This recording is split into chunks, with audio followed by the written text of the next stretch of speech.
सो hello students, welcome back. आज हम new chapter start करेंगे, that is factorisation. Again it is one of the most important chapter in mathematics. ठीक है, लेकिन इसमें ना बेटा नंबर ऑफ क्वेश्चंस बहुत ज़्यादा हैं आपको, और कुछ क्वेश्चंस मैं इसमें डिलीट करवाऊंगा आप लोग को, क्योंकि सारे क्वेश्चंस करना नॉट पॉसिबल, टाइम कम है और ऑनलाइन क्लासेस है। तो अपन इसमें क्वेश्चंस कुछ कट करते हुए चलेंगे, लेकिन लगभग पूरा चैप्टर हम कवर करेंगे। राइट नाउ चैप्टर हेडिंग डाल लेना, chapter number 7 factorisation. Now just a minute,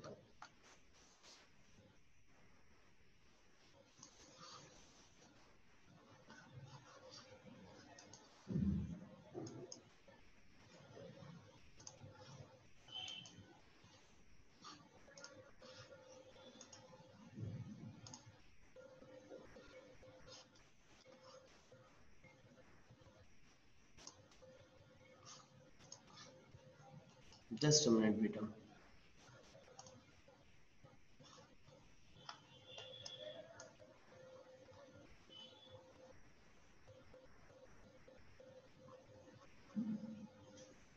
ठीक है, तो हम एक्सरसाइज फर्स्ट में आ जाते हैं, दैट इज 7.1।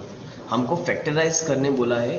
अब देखो फर्स्ट क्वेश्चन, देखो मेरे ख्याल से आप लोग को मैंने लास्ट टाइम ऑलरेडी बता दिया था कि फैक्टराइजेशन चैप्टर करने के लिए आइडेंटिटी का याद होना बहुत जरूरी है। दैट इज वाई अलजेब्रा का जो लास्ट एक्सरसाइज था उसमें आपको पूरी आइडेंटिटीज उन्होंने याद कराया था। मैं एक बार और रिवाइंड करा दे रहा हूँ। आपने 4 आइडेंटिटीज पढ़ी थी, राइट। फर्स्ट आइडेंटिटी आपने पढ़ी है, एक मिनट, फर्स्ट आइडेंटिटी आपने पढ़ी है a प्लस बी का होल स्क्वायर, जो कि है a square plus 2ab plus b square. Second identity आपने पढ़ी है a माइनस बी का whole square, which is a square minus 2ab plus b square.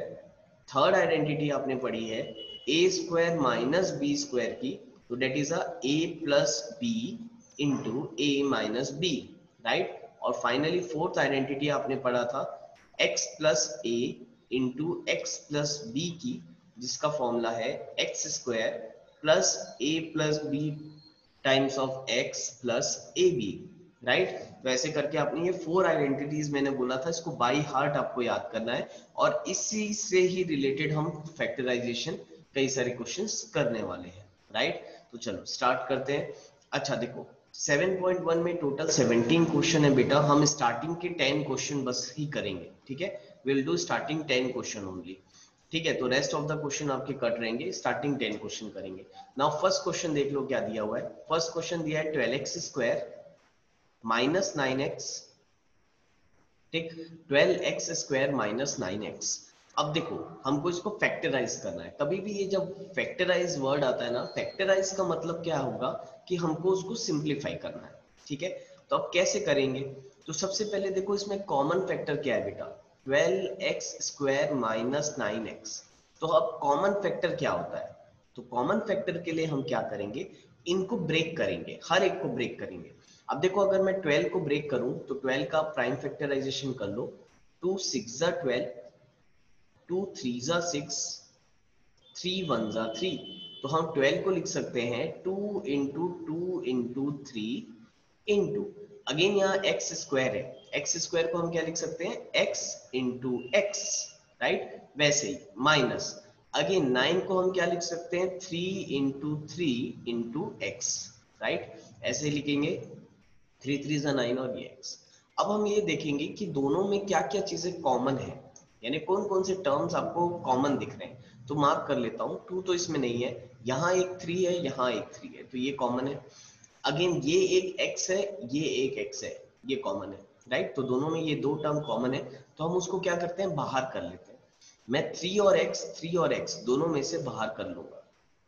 अब देखो अगर हम 3 और x दोनों में से बाहर कर लेते हैं तो जो जो बच गया है वो चीज हम लिख देंगे। क्या क्या बच गई है, ये 2 इंटू 2 इंटू एक्स माइनस, यहाँ पर बचा है 3 बस, राइट, क्योंकि ये दोनों हम बाहर ले जा चुके हैं, कॉमन ले जा चुके हैं, ठीक। तो बताओ कितना हो गया, that is 3x times of 2 2 जा 4x minus 3, right. So this must be your answer. हम इससे ज्यादा इसको आप सिंप्लीफाई नहीं कर पाएंगे। हमको करना क्या है ना, हमको सिंप्लीफाई करना है, जहां तक हम चीजों को शॉर्ट आउट कर सकते हैं वहां तक करेंगे। अब देखो इसके बाद बेटा और नहीं हो पाएगा, अब आप सोचोगे अगेन इसको ब्रैकेट में मल्टीप्लाई कर देंगे, तो अगर आप ब्रैकेट से फिर से मल्टीप्लाई कर दोगे अगेन आपका यही क्वेश्चन आ जाएगा। तो इसी को हम बोलते हैं फैक्टराइजेशन। फैक्टराइजेशन में हम जितना शॉर्ट आउट हो सके इक्वेशन को उतना शॉर्ट आउट करेंगे, ठीक है। तो इस तरीके से ये आपका फर्स्ट क्वेश्चन हो गया। चलो राइट, तो इसको नोट डाउन कर लेना। we will move towards the second question now, question number 2। ठीक, सेकेंड क्वेश्चन क्या दिया हुआ है आप लोग को, 10x² माइनस 15x²y। अब क्योंकि ये नया चैप्टर है बेटा, क्वेश्चन स्टार्टिंग में मैं बता रहा हूं ताकि आप समझ पाओ, ठीक है। नाउ सेकेंड क्वेश्चन देखो क्या दिया है, 10xy² माइनस 15x²y। ठीक, अब हमको इसको फैक्टराइज करना है, तो चलो इसको फैक्टराइज करो। तो 10xy², तो 10 को हम फैक्टराइज करेंगे 2 × 5 मल्टीप्लाई बाय x मल्टीप्लाई, क्योंकि 10 को 2 × 5 लिख सकते हैं, x को x लिख दिया, y² को मैं लिख सकता हूँ y × y, right, minus again 15 को सिंप्लीफाई करोगे तो क्या लिख सकते हो, 3 5 15, 3 × 5 इंटू x² को लिख सकते हो x × x into y, right. अब जो जो कॉमन है उसको आप मार्क कर लो, क्या क्या कॉमन दिख रहा है, यहाँ 5 दिख रहा है, यहाँ पर भी 5 दिख रहा है, ठीक, यहाँ x है, यहाँ पर भी x है, यहाँ y है, यहाँ पर भी y है। तो देखो जो जो टर्म कॉमन है उसको मैं कॉमन लेके बाहर कर देता हूँ। क्या क्या कॉमन दिख रहा है मुझे, 5x और y, 5xy दोनों में कॉमन है, ठीक है। अब इनको छोड़ के जो जो टर्म बच जाएंगे वो हम लिख देंगे। तो क्या बच गया यहाँ पर 2 × y, तो यहाँ बच गया 2y माइनस अगेन यहाँ क्या बच गया 3 × x minus 3x। So this must be your answer, ठीक है। तो इस टाइप से हम इसको सॉल्व करेंगे। आगे ये अब सॉल्व नहीं हो पाएगा फर्दर, तो ये दैट इज योर आंसर, ये सिंप्लीफाई हो गया ना। Moving on to the next question. तो third question I am giving you homework, एक बार बना के देखना, again very simple question. Third question as well as fourth question बहुत ही सिंपल क्वेश्चन है। I am giving you homework, same है, आप ब्रेक करना, जो जो कॉमन टर्म है उसको बाहर निकालना, आपका सिंप्लीफाई हो जाएगा, ठीक है। तो थर्ड और फोर्थ आप लोग एक बार बनाना ना। फिफ्थ क्वेश्चन हम करते हैं, ठीक, move on to the fifth question. अब देखो फिफ्थ क्वेश्चन क्या दिया हुआ है, -3x² plus 3xy minus 4xz। अब बेटा यहाँ पर तीन टर्म है और ये तीन टर्म्स को हमको सिंप्लीफाई करना है। कैसे करेंगे, अखिल देखो सबसे पहले वही करना, आप ये तीनों टर्म को स्प्लिट अप कर लो। -3x² है उसको मैं लिख देता हूँ -3 × x × x, अगेन प्लस इसको भी लिख देते हैं 3 × x × y, अगेन इसको भी लिख देते हैं माइनस, अच्छा 4 है ना, तो 4 को लिख सकते हैं 2 2 ज़ा 4, तो 2 × 2 × x × z, ठीक है। अब हमको इसको सिंप्लीफाई करना है। अच्छा देखो यहाँ कोई भी लाइक टर्म नहीं था इसलिए ऐड या सब्ट्रैक्ट नहीं हुआ, ठीक है, हम डायरेक्ट मैंने उसको स्प्लिट किया। अब अगेन इसमें हम कॉमन टर्म देखते हैं, तो देखो एक कॉमन टर्म तो ये दिख रहा है x। अच्छा अब हम इसमें तीनों में जो टर्म कॉमन है वो देखेंगे, है ना। अब ये मत सोचना इसमें भी 3 है इसमें भी 3 है, लेकिन इसमें तो 3 नहीं है ना, तो 3 कॉमन नहीं कहलाएगा। जैसे देखो इसमें x है, इसमें भी x है और इसमें भी x, तो x कॉमन है।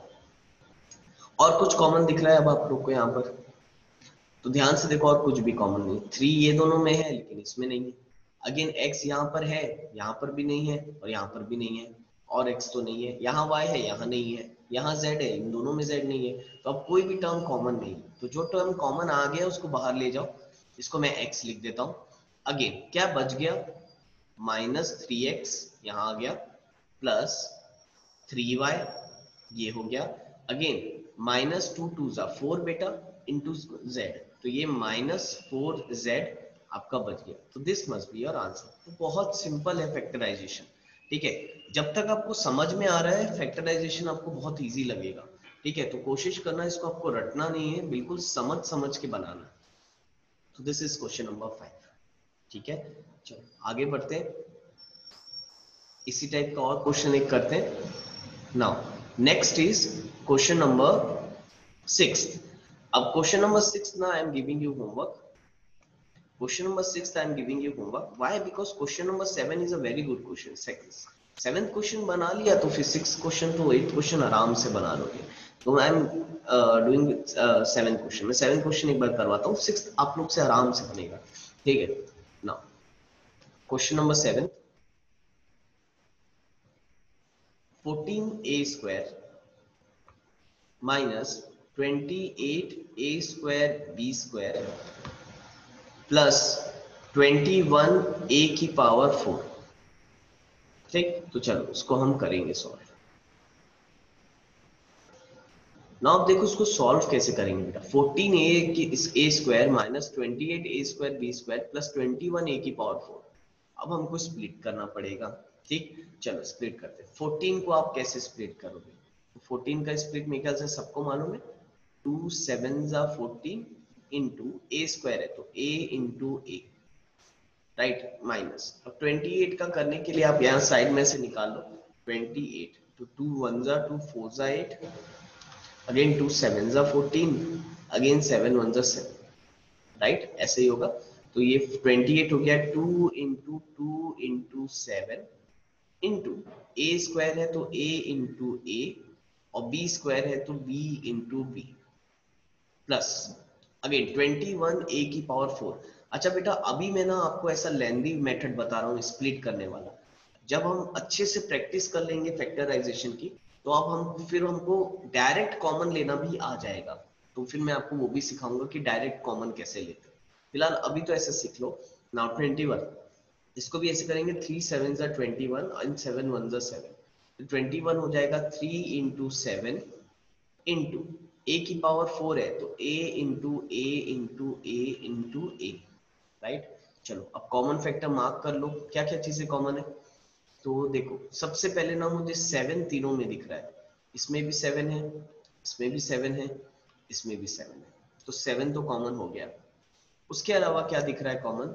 ध्यान से देखो, ये a इंटू ए, यहां पर भी a इंटू ए और यहां पर भी a इंटू ए कॉमन है. यानी कि 7a इंटू ए क्या होता है? a square. तो 7a स्क्वायर तीनों में कॉमन दिख रहा है. तो हम तीनों में से 7 इंटू ए यानी कि 7a स्क्वायर हम कॉमन ले लेते हैं. तो क्या क्या बच गया उस चीज को आप लिख दो. यहाँ क्या बचा? यहाँ बचा सिर्फ 2 माइनस यहाँ क्या बचा? 2 2 जा 4 और b इंटू बी स्क्वायर. तो 4b स्क्वायर यहाँ बच गया. ठीक है, प्लस अगेन यहाँ क्या बचा देखो 3 a इंटू ए स्क्वायर. तो यहाँ बच गया 3a square. So this must be your answer. ठीक है, तो ये आपका आंसर है. अब देखो बेटा, इसको नोट डाउन कर लेना आप लोग वीडियो को पॉज करके. और कोई भी डाउट रहेगा ना तो कल डे 2 है तो कल नहीं कल डे 3 में रहता है ना आपका. तो डे 3 में जूम की क्लासेस रहेंगी, उसमें आप अपने डाउट मार्क करके रखे रहो, आप पूछ लेना. अच्छा, इंपॉर्टेंट ये भी है कि आप जूम क्लास अटेंड करो. लास्ट टाइम मैंने बहुत सारे पेरेंट्स से बात की थी तो वो बोल रहे थे कि जूम क्लास का तो हमको मालूम ही नहीं है. ऐसे कैसे हो सकता है बेटा? देख, ग्रुप में मैसेज जा रहा है, 1 घंटे पहले भी मैसेज जाता है कि आपकी क्लासेस हैं, इतने बजे क्लासेस हैं, आईडी पासवर्ड भी जाता है. तो उसके बाद अगर नहीं अटेंड करोगे तो किसकी जिम्मेदारी रहेगी, राइट. तो कोशिश करो कि लाइव क्लासेस में आया करो. Now question number 8. ठीक है, 7th मैंने अभी जस्ट आपको बताया. Again I am giving you 8th question as a homework, क्योंकि जैसा मैंने 7th बताया है as it is question number 8th है. तो आप इसको बना के देखना. अच्छा, ये जो जो होमवर्क क्वेश्चंस दे रहा हूँ ना, इसमें कोई भी डाउट आएगा you can ask in a Zoom class. बिल्कुल पूछ सकते हो, कोई प्रॉब्लम नहीं है. ठीक है, मैं बोलता ही हूँ कि मैं कुछ होमवर्क क्वेश्चंस दिया था, उसमें अगर आपको कोई डाउट है तो यू कैन आस्क. ठीक है, तो 8th क्वेश्चन आप लोग बना के आना. मैंने अभी कौन कौन से होमवर्क दिए थे आपको? 3rd 4th 6th और 8th. ठीक है, और 10th भी मैं आपको होमवर्क देने वाला हूँ, क्योंकि 9th क्वेश्चन मैं अभी आपको समझा रहा हूँ, क्योंकि 9th और 10th एक दूसरे से बिल्कुल कनेक्टेड है और बहुत ही इजी है, राइट. तो चलो 9th क्वेश्चन अब करेंगे हम. क्वेश्चन नंबर 9 ये दिया है 8 times of x minus 3y. हाँ, 8 times of x minus 3y का whole square plus 4 times of x minus 3y. Again देखो, this is a very easy question. ठीक है, अब देखो यहां पर x माइनस 3y और यहाँ पर x माइनस 3y, दोनों में हमको x माइनस 3y बिल्कुल डायरेक्ट कॉमन दिख रहा है, ये पूरा टर्म सीधा सीधा कॉमन है, तो इसको ना स्प्लिट नहीं करेंगे। अगेन मैं आपको एक बार बता देता हूँ, पहले देखो ये 8 है और ये 4 है। अब मैं आपको थोड़ा सा डायरेक्ट करना सिखाता हूँ। देखो 8 को हम 4 के टर्म्स में लिख सकते हैं। अगर मैं बोलूँ, अगर मैं ये दोनों टर्म को देखूँ 4 और 8 को, तो दोनों मल्टीपल ऑफ 4 है। 4 1 जा 4, 4 2 जा 8, राइट। यानी कि अगर मैं ये दोनों में से 4 कॉमन लेता हूँ तो यहाँ के 8 जो है वो 4 के टेबल में जाता है, राइट। तो मैं इस टाइप से सोचूंगा, थोड़ा सा मैं आपको बता रहा हूँ आगे सॉल्व करके, तो अच्छे से समझ में आ जाएगा। तो देखो सबसे पहले मैं क्या करता हूँ, ये 8 है ना और यहाँ 4 दिख रहा है, तो मैं ये 8 को लिख देता हूँ 4 2 जा 8। मैं पूरा स्प्लिट नहीं करता, ठीक है। मैं इसको 8 को लिख देता हूँ 4 2 जा 8 इंटू x माइनस 3y का होल स्क्वायर। इसको भी मैं पूरा स्प्लिट नहीं कर रहा हूँ, इसको थोड़ा सा ऐसे ही रहने दे रहा हूँ। अब धीरे धीरे आपको मैं डायरेक्ट कैसे करते हैं सिखाऊंगा, लेकिन धीरे धीरे करेंगे। डायरेक्ट बता दूंगा तो एकदम से आप लोग को हार्ड लगेगा। नाउ देखो यहाँ ध्यान से, दोनों में 4 कॉमन है, तो दोनों में से 4 कॉमन ले लेता हूँ। अब देखो यहाँ x माइनस 3y का होल स्क्वायर है, यहाँ x माइनस 3y है, तो दोनों में x माइनस 3y कॉमन है, लेकिन ये 2 बार है यहाँ पर, तो x माइनस 3y तो दोनों में कॉमन हो गया, राइट। अब क्या क्या बच गया, तो देखो यहाँ पर ये 2 बचा और बेटा यहाँ x माइनस 3y भी बचा। क्यों? क्योंकि यहाँ पर x माइनस 3y का होल स्क्वायर था, हमने x माइनस 3y ये एक बार कॉमन लिया, यहाँ 2 टाइम्स, तो डेट इज यहाँ लिखना पड़ा x minus 3y, right. Plus again यहाँ पर दोनों कॉमन चला गया, 4 भी कॉमन है, x माइनस 3y भी कॉमन है, तो यहाँ तो कुछ भी नहीं बचा। और जब कुछ भी नहीं बचता है तो उसके जगह हम 1 लिखते हैं। क्या लिखते हैं? सिंपली 1। कुछ भी नहीं बचा है तो राइट इट एज 1। तो हमारा आंसर क्या आ गया? 4 times of x minus 3y, ठीक है, times of 2 times of x minus 3y plus 1। अब आप चाहो तो ये 2 को अंदर मल्टीप्लाई कर सकते हो, कोई प्रॉब्लम नहीं है उसमें, ठीक है। तो अगर मैं करूंगा तो ये हो जाएगा x minus 3y times of 2 को अंदर मल्टीप्लाई कर दो, 2 इंटू एक्स 2x माइनस 2 3 जा 6y प्लस 1। तो आप इसको ऐसा भी लिख सकते हो, दिस इज योर आंसर। इससे ज्यादा और सिंप्लीफाई नहीं कर पाएंगे हम, ठीक है। तो अब धीरे धीरे आपको प्रैक्टिस हो जाएगी। मैंने बोला था स्टार्टिंग के 10 क्वेश्चन ही करेंगे, तो जो जो होमवर्क दिया हूँ आप लोग करना, ठीक है। एक बार और कंफर्म करके नेक्स्ट क्लास में मैं आपको बताऊंगा, ठीक है। तो चलो आज के लिए इतना ही करते हैं क्लास। थैंक यू बेटा, थैंक यू क्लास।